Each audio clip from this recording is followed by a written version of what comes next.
Alors les pesticides, c'est ce qu'on appelle dans le milieu associatif, tous ces produits chimiques qu'on répand dans la nature. Du côté agricole, ou du ministère de l'Agriculture, ou du ministère des Agriculteurs plutôt, on appelle ça d'un nom un peu plus édulcoré qui sont les produits phytopharmaceutiques ou phytosanitaires, ce qui fait un peu moins peur. Mais c'est la même chose.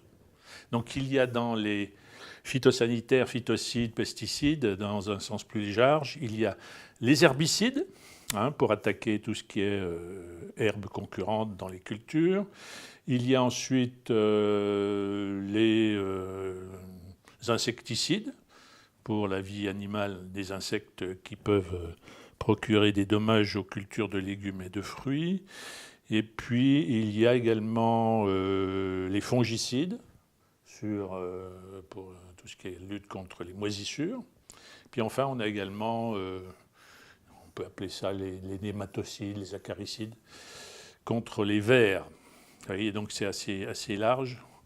Et puis il y a différents modes d'action aussi de ces produits chimiques. Ce sont des poisons qu'on met dans le sol, que les agriculteurs épandent dans le sol, et qui vont contribuer à faire beaucoup de mal à la nature dans son ensemble. Donc on appelle ça aussi des intrants. Alors on va donner quelques grandes familles, les herbicides, les fongicides, les insecticides. On peut aussi inclure là-dedans, pourquoi pas, les nitrates, par exemple, qui ne sont pas forcément des pesticides, mais qui contribuent également à tuer le sol.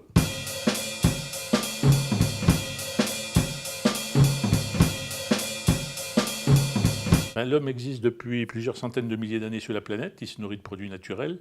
Or, ces produits ont été synthétisés par la chimie organique ou la chimie générale depuis seulement quelques dizaines d'années. Si on prend les néonicotinoïdes, par exemple, qui sont des produits chimiques qui agissent sur le système nerveux des insectes, ça existe seulement depuis les années 90.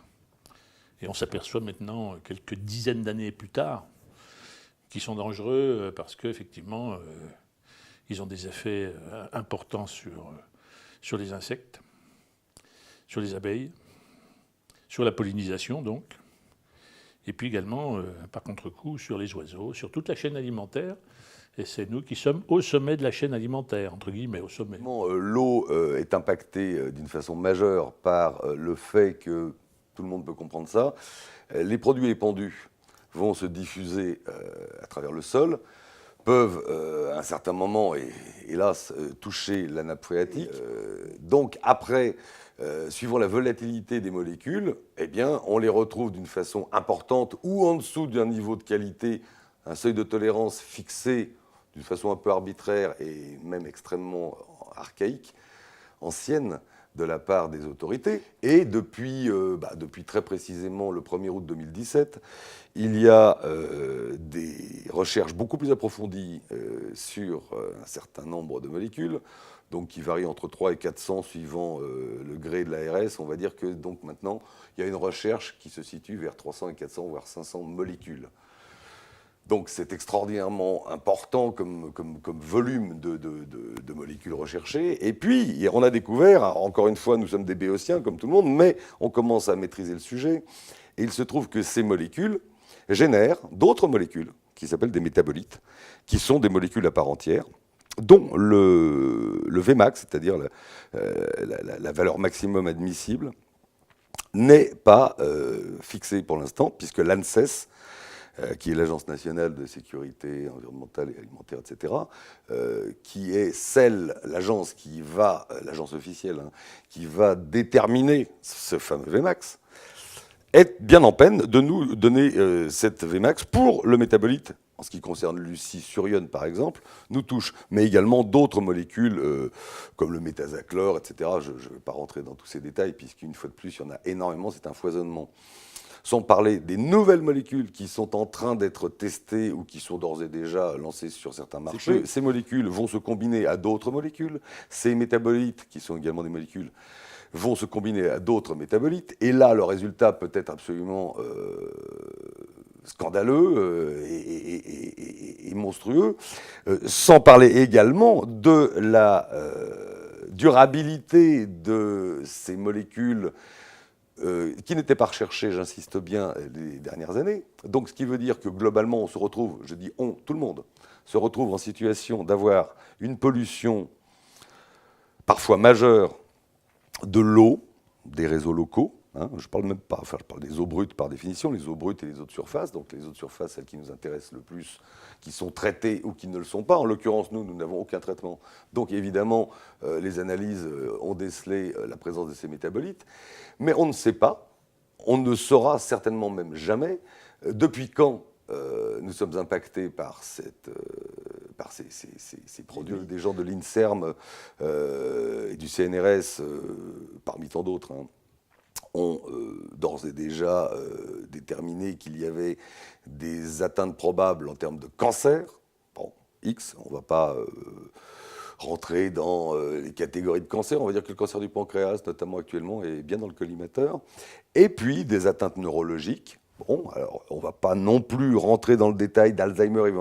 Actuellement, les chercheurs sur la maladie d'Alzheimer ont pratiquement vraiment avéré le fait que c'est une maladie d'origine environnementale et alimentaire. Encore une fois, je me retranche derrière des scientifiques, hein, des études tout à fait officielles. Hein, on ne parle pas de monde parallèle, on parle d'études officielles qui annoncent clairement que ce sont des perturbateurs endocriniens. Donc, le résultat très concret, c'est que les jeunes filles, même les enfants, hein, encore une fois, donc les filles, vont se retrouver avec des pubertés précoces, avec une poitrine importante très tôt, vers 8-9 ans, avec une capacité de développer donc, des signes des règlements hormonaux. Quant aux petits garçons, eux, c'est l'inverse, quelque part. Eux, c'est l'infertilité. Donc ça, c'est quelque chose qui est reconnu depuis un bon moment. On va donc se retrouver avec des jeunes filles capables d'enfanter très tôt, pour dire les choses, et des petits garçons qui, eux, ne le seront pas.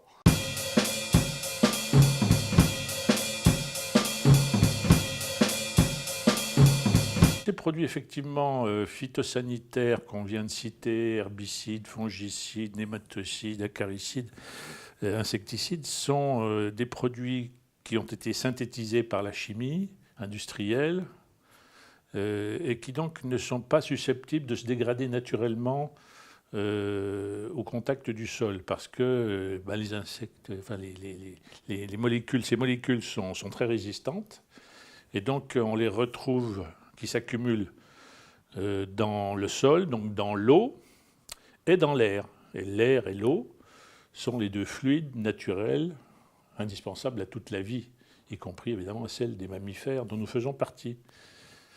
Donc c'est un problème effectivement d'accumulation d'une part, et puis ensuite de non-élimination par les organismes naturels, puisqu'on ne sait pas, on ne les connaît pas, notre système immunitaire ne les connaît pas, donc il les accumule. Mais également le sol lui-même, comme je le disais peut-être au début, je crois, est directement impacté, puisque avant même que l'eau soit contaminée, parce qu'on parle d'eau contaminée, comme on a parlé de sang contaminé, eh bien l'eau est contaminée.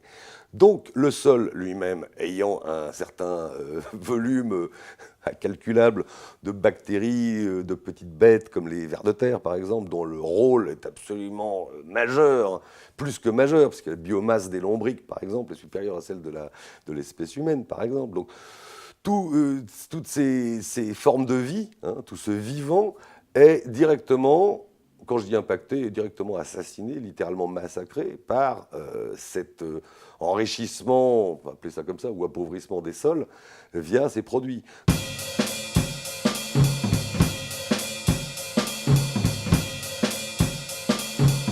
Ce sont ceux qui les utilisent, ces produits, justement. C'est bien le problème. Ce sont les agriculteurs qui, depuis quelques dizaines d'années, sont les plus atteints, notamment au niveau de la sphère, ce qu'on appelle ORL, avec de nombreuses lésions, des cancers, et puis tout ce qui est également organes qui assurent la filtration des matières que nous absorbons et que nous devons éliminer par les voies naturelles, notamment alors les reins, le foie, les poumons, le cœur. Et donc ces produits s'accumulent, puisqu'ils ne sont pas éliminés, ont tendance à s'accumuler dans la graisse hein, dans les graisses, dans les tissus adipeux.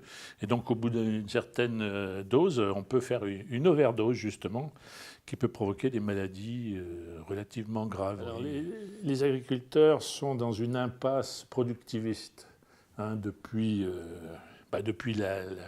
la reprise de la production agricole après-guerre avec le plan Marshall. Il y en a de moins en moins, mais ils veulent produire de plus en plus. Ils sont obligés de produire de plus en plus sur des surfaces qui sont quand même relativement équivalentes, hein.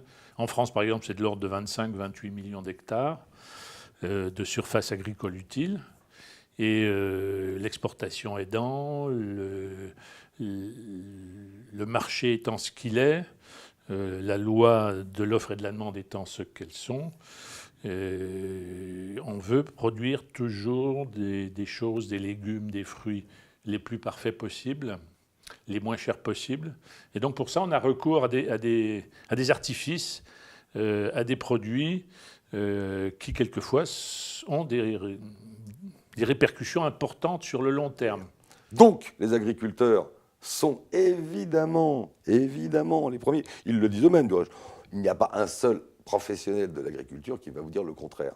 Mais on a eu un témoignage, donc pas plus tard que samedi, d'un agriculteur tout à fait professionnel. Hein. C'était bien qu'il y avait un discours extrêmement construit, expliquant que lui, il avait pris toutes les mesures nécessaires pour que les cabines des tracteurs, pour que ses employés soient protégés avec des filtres, etc. Très bien, fort bien. Bon, on sait très bien que la manipulation de ces produits, à un certain moment, va générer de toute façon, quoi qu'il en soit, quand bien même on aurait une sécurité extraordinairement approfondie, ça s'échappe, quoi. Enfin, voilà, on va pas tourner autour du pot, évidemment. Évidemment, il y a certains cancers professionnels dans l'agriculture qui ont été reconnus, pas plus loin que Coulanges-sur-Yonne, par exemple, avec témoignage du fils d'un agriculteur qui a été reconnu comme ayant eu un cancer extrêmement lourd, reconnu donc comme maladie professionnelle. Et lui, en tant que fils de cet agriculteur et agriculteur lui-même, dit, je veux témoigner que les agriculteurs sont les premiers impactés. Donc,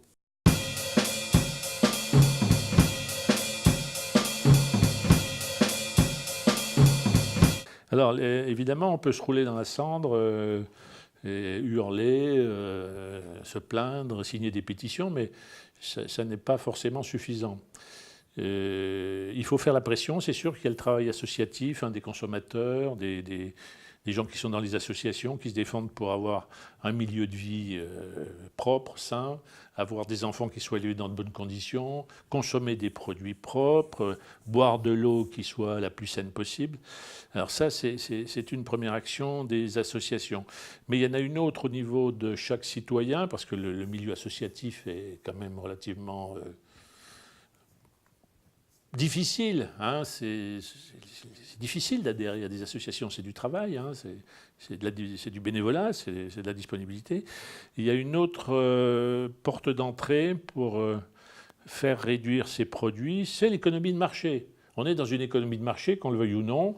Il y a des gens qui produisent et il y a des gens qui consomment. Nous sommes tous des consommateurs et nous devons, en tant que consommateurs, exiger, lorsque nous achetons des produits, qu'ils soient le plus sains possible, à la fois pour nous et pour l'environnement qui les a produits. Donc ça, c'est une action importante.